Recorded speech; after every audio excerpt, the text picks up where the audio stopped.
Assalamualaikum warahmatullahi ta'ala wabarakatuh.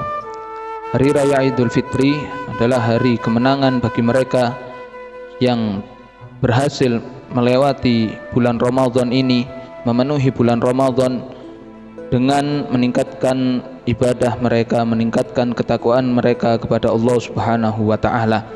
Maka hakikat kemenangan adalah ketika kita mampu untuk menahan hawa nafsu kita, mampu untuk melawan hawa nafsu kita, mampu untuk memenuhi semua hal-hal kewajiban yang diwajibkan oleh Allah Subhanahu wa ta'ala kepada kita. Maka patutlah kita untuk berbahagia dengan sampainya kita di hari yang mulia ini, di hari yang mana Allah Subhanahu wa ta'ala mencucurkan rahmatnya kepada kita semua. Maka oleh karena itu di hari Idul Fitri ini kita harus tetap untuk memenuhi hari-hari kita dengan beribadah kepada Allah Subhanahu wa ta'ala. Salah satunya adalah dengan kita melaksanakan sholat Idul Fitri. Pada kesempatan kali ini kita akan membahas beberapa hal yang berkaitan dengan sholat Idul Fitri, dari hukumnya, tata caranya, dan juga hal-hal yang disunahkan oleh syariat untuk kita lakukan di hari Idul Fitri yang mulia ini. Hukum daripada salat Idul Fitri adalah sunnah muakkadah, sebagaimana Rasulullah SAW memerintahkan kita untuk melaksanakannya. Bukan berarti hukumnya wajib, tapi hukumnya adalah sunnah, berlandaskan dengan firman Allah Subhanahu wa ta'ala, fasholli li rabbika wanhar. Maka melaksanakanlah sholat kalian semua kepada Allah Subhanahu wa ta'ala, wanhar, dan sembelihlah hewan sembelihan. Ini adalah dalil disunahkannya kita untuk melaksanakan sholat Idul Adha. Maka begitu pula sholat Idul Fitri pun juga hukumnya adalah sunnah muakkadah. Waktu kapan kita diperbolehkan untuk melaksanakan sholat Idul Fitri adalah setelah terbitnya matahari sampai tergelincirnya matahari ke arah barat. Akan tetapi waktu yang paling afdal disunahkan kita untuk melaksanakannya adalah ketika terbit matahari dan terangkat matahari sekira tinggi 1 tombak, atau kurang lebih sekitar 15 menit setelah terbitnya matahari.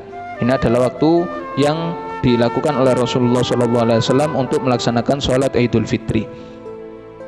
Kemudian tata cara melaksanakan sholat Idul Fitri adalah dengan kita niat usolli sunnatan sholat Idul Fitri, atau usolli sunnatan li Idul Fitri atau li Idul Adha, imaman au ma'muman, yaitu saya niat sholat Idul Fitri atau Idul Adha sebagai menjadi makmum atau menjadi imam, sebagaimana sholat-sholat yang lainnya. Dan juga yang membedakan antara sholat Idul Fitri dengan sholat-sholat yang lainnya, atau sholat Id dengan sholat yang lainnya, sama halnya dengan sholat-sholat yang lainnya, kita melaksanakan sholat 2 rakaat. Akan tetapi untuk sholat Idul Fitri dan sholat Idul Adha di sini disunahkan kita untuk bertakbir 7 kali di rakaat yang pertama dan 7 kali di rakaat yang kedua, sesuai dengan disebutkan di dalam hadis bahwasanya anna Rasulullah sallallahu alaihi wasallam kana yukabbiru fil fitri wal adha. Rasulullah sallallahu alaihi wasallam takbir di salat Idul Fitri dan juga salat Idul Adha fil ula sab'a takbirat wa fil tsaniyati khamsan. Di rakaat pertama 7 kali takbir dan di rakaat yang kedua 5 kali takbir. Siwa takbiratai ruku', selain 2 takbir ruku'. Maka oleh karena itu di rakaat yang pertama kita disunahkan untuk takbir sebanyak 7 kali, sebagaimana yang dianjurkan oleh Rasulullah SAW, yang dicontohkan oleh Rasulullah SAW, yaitu selain takbiratul ihram. Setelah kita takbiratul ihram, kemudian membaca doa iftitah, barulah itu dihitung 1 kali takbir, kita takbir, dan di sela-sela antara satu takbir dengan yang lainnya kalimat subhanallah walhamdulillah wala ilaha illallah huwallahu akbar setiap kali setelah takbir sebanyak 7 kali. Kemudian kita membaca suratul Fatihah, dan di rakaat pertama disunahkan untuk membaca surat Qaf, ataupun kalaupun tidak kita disunahkan membaca surat Sabbihisma rabbikal a'la. Kemudian di rakaat yang kedua kita disunahkan untuk takbir sebanyak 5 kali selain takbir berpindahnya kita dari rakaat yang pertama ke rakaat yang kedua, yaitu setelah kita berdiri, kemudian setelah itulah dimulai takbiratul ihram, takbir sebanyak 5 kali. Dan sama halnya di dalam rakaat yang kedua pun juga di sela-sela antara satu takbir dengan yang lainnya, subhanallah walhamdulillah wala ilaha illallah wallahu akbar. Kemudian kita membaca suratul Fatihah. Kemudian disunahkan kita untuk membaca surat Al-Ghasyiyah atau surat Al-Qamar di rakaat yang kedua. Dan pula disunahkan setiap kali takbir kita untuk mengangkat tangan sebagaimana takbiratul ihram. Ini untuk tata cara kita melaksanakan sholat Aidain, sholat Idul Fitri ataupun sholat Idul Adha memiliki tata cara yang sama. Adapun perkara-perkara yang disunahkan ketika kita berada di hari Aid ini, yang pertama adalah mandi. Sunnah kita untuk mandi hari raya, yang mana disunahkan bagi mereka yang ingin menghadiri sholat Id tersebut ataupun tidak. Karena kesunahan mandi hari raya ini bukan karena sholatnya, tapi karena hari raya tersebut. Dan diawali kesunahan mulai tengah malam. Akan tetapi yang lebih sunnah lagi adalah dekat kita sebelum kita berangkat ke masjid, kita melaksanakan mandi, ini lebih afdol. Dan juga yang kedua adalah membersihkan diri, memotong kuku, mencukur rambut, ataupun menertibkan kita seakan-akan kita berhias untuk hari raya ini, dan mengenakan pakaian yang paling bagus yang kita miliki. Ini adalah hukumnya sunnah, bukan yang tidak harus putih, akan tetapi yang paling bagus yang kita miliki kita disunahkan untuk memakainya karena hari yang mulia ini, karena hari kemenangan ini. Yang keempat adalah berangkat pagi-pagi untuk kita melaksanakan sholat Id. Setelah kita melaksanakan sholat subuh, kemudian kita bebersih, kita mandi, kemudian kita berangkat untuk melaksanakan sholat Id ini.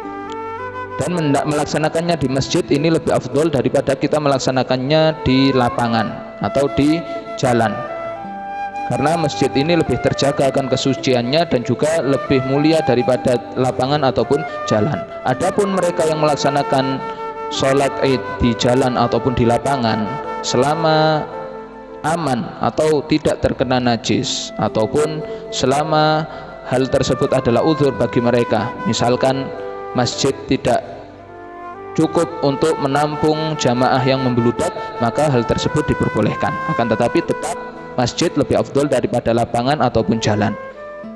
Kemudian untuk kita berangkat ini disunahkan untuk kita berjalan kaki, dan menempuh jarak ketika kita berangkat ini lebih panjang daripada ketika kita pulang. Dan disunahkan pula untuk rute kita berangkat dan pulang ini memiliki rute yang berbeda. Untuk sholat ketika sebelum kita melaksanakan sholat Idul Fitri, disunahkan kita untuk makan sesuatu, dan disunahkan untuk kita memakan beberapa butir dari kurma, ataupun intinya kita makan sesuatu untuk membedakan yang sebelumnya kita setelah subuh kita tidak makan apa-apa karena kita dalam keadaan berpuasa, maka ketika setelah subuh di hari raya Idul Fitri kita disunahkan untuk makan sesuatu, minum atau makan sesuatu. Berbeda dengan hari raya Idul Adha. Untuk hari raya Idul Adha kita disunahkan untuk tidak makan dulu, baru kita makan setelah hari raya setelah melaksanakan sholat Id. Kemudian mengucapkan takbir selama kita berada di pagi hari raya tersebut, dan juga menghidupkan malam hari raya. Dan pula tidak hanya cukup dengan 2 rakaat saja dengan 7 takbir ataupun 5 takbir, setelahnya disunahkan untuk khutbah Idain, khutbah Idul Fitri ataupun khutbah Idul Adha. Yang perlu diperhatikan di sini adalah untuk Idul Fitri kita disunahkan untuk mentakhirkannya, yaitu tidak bersegera untuk melaksanakan sholat Idul Fitri. Karena apa? Karena supaya ada waktu fadilah, kita mendapatkan waktu fadilah bagi mereka yang belum melaksanakan atau belum menunaikan zakat fitrah mereka. Adapun untuk sholat Idul Adha, maka di sini disunahkan untuk bersegera melaksanakannya, karena supaya bersegera pula untuk memotong hewan kurban kemudian membagikannya. Ini adalah hal-hal yang perlu kita perhatikan ketika kita berada di hari raya Idul Fitri ini. Mudah-mudahan Allah Subhanahu wa taala menerima ibadah kita selama kita berada di bulan Ramadan, dan mudah-mudahan kita mendapatkan ampunan dari Allah Subhanahu wa taala di bulan setelah kita melaksanakan ibadah di bulan yang mulia ini, sehingga kita betul-betul mendapatkan hakikat daripada kemenangan, senantiasa meningkatkan takwa kita kepada Allah Subhanahu wa taala. Amin ya rabbal alamin. Wallahul musta'an wa ilaika tuklan. Assalamualaikum warahmatullahi taala wabarakatuh.